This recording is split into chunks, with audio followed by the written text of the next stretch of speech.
the Lives of the Saints by Father Alban Butler. July 14th, Saint Camillus de Lellis. He was born in 1550 at Bacchianico in Abruzzo, in the Kingdom of Naples. He lost his mother in his infancy, and 6 years after his father, who was a gentleman and had been an officer first in the Neapolitan and afterward in the French troops in Italy. Camillus, having learned only to read and write, entered himself young in the army and served first in the Venetian and afterward in the Neapolitan troops till, in 1574, his company was disbanded. He had contracted so violent a passion for cards and gaming that he sometimes lost even necessaries, all playing at lawful games for exorbitant sums, and absolutely all games of hazard for considerable sums are forbidden by the law of nature, by the imperial or civil law, one by the severest laws of all Christian or civilized nations, and by the canons of the Church. No contract is justifiable in which neither reason nor proportion is observed, nor can it be consistent with the natural law of justice for a man to stake any sum on blind chance or to expose, without a reasonable equivalent or necessity, so much of his own or antagonist's money that the loss would notably distress himself or any other person. Also, many other sins are inseparable from a spirit of gaming, which springs from avarice, is so hardened as to rejoice in the loss of others, and is the source and immediate occasion of many other vices. The best remedy for this vice is that those who are infected with it be obliged, or at least exhorted, to give whatever they have won to the poor. Camillus was insensible of the evils attending gaming, till necessity compelled him to open his eyes, for he at length was reduced to such straits that for a subsistence he was obliged to drive 2 asses, and to work at a building which belonged to the Capuchin friars. The divine mercy had not abandoned him through all his wanderings, but had often visited him with strong interior calls to penance. A moving exhortation which the guardian of the Capuchins one day made him completed his conversion. Ruminating on it as he rode from him upon his business, he at length alighted, fell on his knees, and vehemently striking his breast, with many tears and loud groans, deplored his past unthinking sinful life, and cried to heaven for mercy. This happened in February in the year 1575, the 25th of his age, and from that time to his last breath he never interrupted his penitential course. He made an essay of a novitiate both among the Capuchins and the Grey Friars, but could not be admitted to his religious profession among either on account of a running sore in one of his legs, which was judged incurable. Therefore, leaving his own country, he went to Rome, and there served the sick in St. James's Hospital of Incurables 4 years with great fervor. He wore a knotty hair shirt and a rough brass girdle next his skin, watched night and day about the sick, especially those that were dying, with the most scrupulous attention. He was most zealous to suggest to them devout acts of virtue and to procure them every spiritual help. Fervent, humble prayer was the assiduous exercise of his soul, and he received the Holy Communion every Sunday and holiday, making use of St. Philip Neri for his confessarius. The provisors or administrators, having been witnesses to his charity, prudence, and piety, after some time appointed him director of the hospital. Camillus, grieving to see the sloth of hired servants in attending the sick, formed a project of associating certain pious persons for that office who should be desirous to devote themselves to it out of a motive of fervent charity.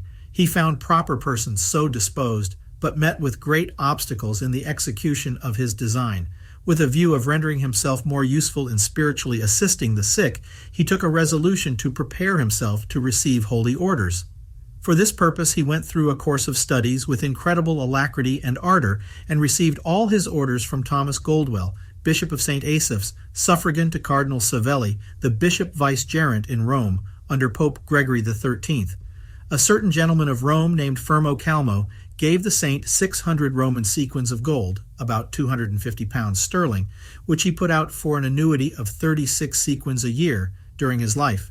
This amounting to a competent patrimony for the title of his ordination, required by the Council of Trent and the laws of the diocese. The same pious gentleman, besides frequent great benefactions during his life, bequeathed his whole estate, real and personal, or Camillus's hospital, at his death. The saint was ordained priest at Whitsuntide in 1584, and being nominated to serve a little chapel called Our Lady's Ad Miracula, he quitted the direction of the hospital. Before the close of the same year, he laid the foundation of his congregation for serving the sick, giving to those who were admitted into it a long black garment with a black cloth for their habit. The saint prescribed them certain short rules, and they went every day to the great hospital of the Holy Ghost, where they served the sick with so much affection, piety, and diligence that it was visible to all who saw them that they considered Christ himself as lying sick or wounded in his members. They made the beds of the patients, paid them every office of charity, and by their short, pathetic exhortations disposed them for the last sacraments and a happy death.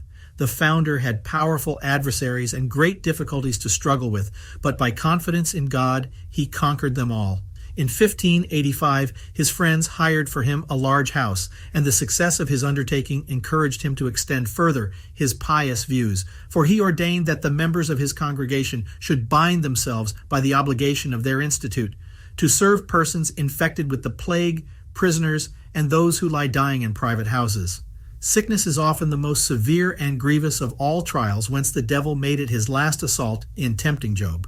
It is a time in which a Christian stands in need of the greatest constancy and fortitude, yet, through the weakness of nature, is generally the least able to keep his heart united with God, and usually never stands more in need of spiritual comfort and assistance. The state of sickness is always a visitation of God, who by it knocks at the door of our heart and puts us in mind of death. It is the touchstone of patience, and the school, or rather the harvest, of penance, resignation, divine love, and every virtue.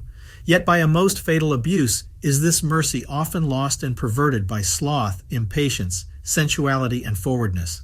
Those who in time of health were backward in exercising fervent acts of faith, hope, charity, contrition, etc., in sickness are still more indisposed for practices with which they are unacquainted, and to their grievous misfortune, sometimes pastors cannot sufficiently attend them, or have not a suitable address which will give them the key of their hearts, or teach them the art of insinuating into the souls of penitents the heroic sentiments and an interior relish of those essential virtues.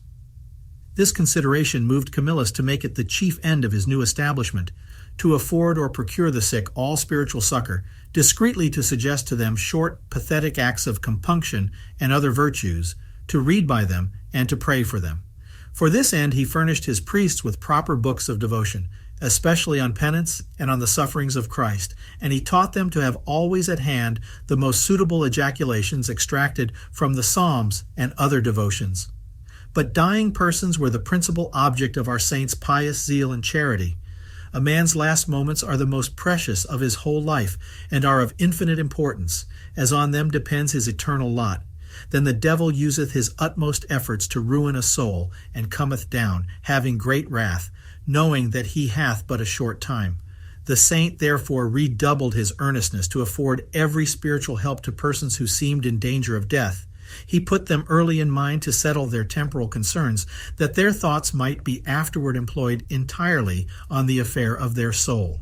He advised those friends not to approach them too much, whose sight or immoderate grief could only disturb or afflict them. He disposed them to receive the last sacraments by the most perfect acts of compunction, resignation, faith, hope, and divine love. And he taught them to make death a voluntary sacrifice of themselves to the divine will, and in satisfaction for sin, of which it is the punishment.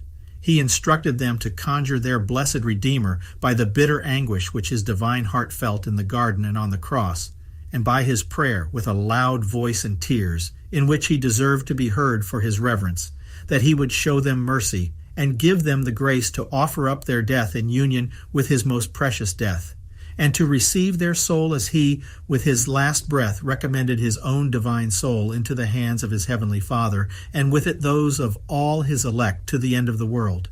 He instituted prayers for all persons in their agony, or who were near their death. Everyone was charmed at so perfect a project of O'Harity, and all admired that such noble views and so great an undertaking should have been reserved to an obscure, illiterate person. Pope Sixtus V confirmed this congregation in 1586 and ordered that it should be governed by a triennial superior. Camillus was the first, and Roger, an Englishman, was one of his first companions. The Church of St. Mary Magdalene was bestowed on him for the use of his congregation. In 1588 he was invited to Naples, and with 12 companions founded there a new house. Certain galleys having the plague on board were forbid to enter the harbor, wherefore these pious servants of the sick, for that was the name they took, went on board and attended them, on which occasion 2 of their number died of the pestilence, and were the first martyrs of charity in this holy institute. St. Camillus showed a like charity in Rome when a pestilential fever swept off great numbers, and again when that city was visited by a violent famine. In 1591, Gregory XV erected this congregation into a religious order, with all the privileges of the mendicant order, and under the obligation of the 4 vows of poverty, chastity, obedience, and perpetually serving the sick, even those infected with the plague. He forbade these religious men to pass to any other order except that of the Carthusians. Pope Clement VIII in 1592 and 1600 again confirmed this order with additional privileges. Indeed, the very end of this institution engaged all men to favor it, especially those who considered how many thousands die, even in the midst of priests, without sufficient help in preparing themselves for that dreadful hour which decides their eternity. What superficial confessions, what neglect in acts of contrition, charity, restitution, and other essential duties are often to be feared, which grievous evils might be frequently remedied by the assiduity of well-qualified ministers. Among many abuses and dangerous evils which the zeal of St. Camillus prevented, his attention to every circumstance relating to the care of dying persons soon made him discover that in hospitals many are buried alive, of which Cicatello relates several examples, particularly of one buried in a vault, who was found walking about in it when the next corpse was brought to be there interred. Hence the saint ordered his religious to continue the prayers for souls, yet in their agony for a quarter of an hour after they seem to have drawn their last breath, and not to suffer their faces to be covered so soon as is usual, by which means those that are not dead are stifled. This precaution is most necessary in cases of drowning, apoplexies, and such accidents and distempers which arise from mere obstructions or some sudden revolution of humors. St. Camillus showed still a far greater solicitude to provide all comforts and assistance for the souls of those that are sick, suggesting frequent short pathetic aspirations, showing them a crucifix, examining their past confessions and present dispositions, and making them exhortations with such unction and fervor that his voice seemed like a shrill trumpet and pierced the hearts of all who heard him. He encouraged his disciples to these duties with words of fire. He did not love to hear anything spoken unless divine charity made part of the subject, and if he had a sermon in which it was not mentioned, he would call the discourse a gold ring without a stone. He was himself afflicted with many corporal infirmities, as a sore in his leg for 46 years, a rupture for 38 years, which he got by serving the sick, 2 callous sores in the sole of one of his feet, which gave him great pain, violent nephritic colics, and for a long time before he died, a loss of appetite. Under this complication of diseases, he would not suffer anyone to wait on him, but sent all his brethren to serve poor sick persons. When he was not able to stand, he would creep out of his bed, even in the night, by the sides of the beds, and crawl from one patient to another to exhort them to acts of virtue and see if they wanted anything. He slept very little, spending great part of the night in prayer and in serving the sick. He used often to repeat with St. Francis, "So great is the happiness which I hope for, that all pain and suffering is a pleasure." His friars are not obliged to recite the church office unless they are in holy orders, but confess and communicate every Sunday and great holiday, have every day 1 hour's meditation, hear Mass and say the litany, beads, and other devotions. The Holy Founder was most scrupulously exact in every word and ceremony of the Holy Mass and of the divine office. He despised himself to a degree that astonished all who knew him. He laid down the generalship in 1607, that he might be more at leisure to serve the poor. He founded religious houses at Bologna, Milan, Genoa, Florence, Ferrara, Messina, Palermo, Mantua, Viterbo, Bocciano, Teete, Borgonono, Sinuessa, and other places. He had sent several of his friars into Hungary, and to all other places which in his time were afflicted with the plague. When Nola was visited with that calamity in 1600, the bishop constituted Camillus his vicar general, and it is incredible what succors the sick received from him and his companions, of whom 5 died of that distemper. God testified his approbation of the saint's zeal by the spirit of prophecy and the gift of miracles, on several occasions, and by many heavenly communications and favors. He assisted at the 5th general chapter of his order in Rome in 1613, and after it, with the new general, visited the houses in Lombardy, giving them his last exhortations, which were everywhere received with tears. At Genoa he was extremely ill, but being a little better, Duke Doria Tursi sent him in his rich galley to Civitavecchia, whence he was conveyed in a litter to Rome. He recovered so as to be able to finish the visitation of his hospitals, but soon relapsed, and his life was despaired of by the physicians. Hearing this, he said, "I rejoice in what hath been told me. We shall go into the house of the Lord." He received the viaticum from the hands of Cardinal Ginnasio, protector of his order, and said with many tears, "O Lord, I confess I am the most wretched of sinners, most undeserving of thy favor, but save me by thy infinite goodness. My hope is placed in thy divine mercy through thy precious blood."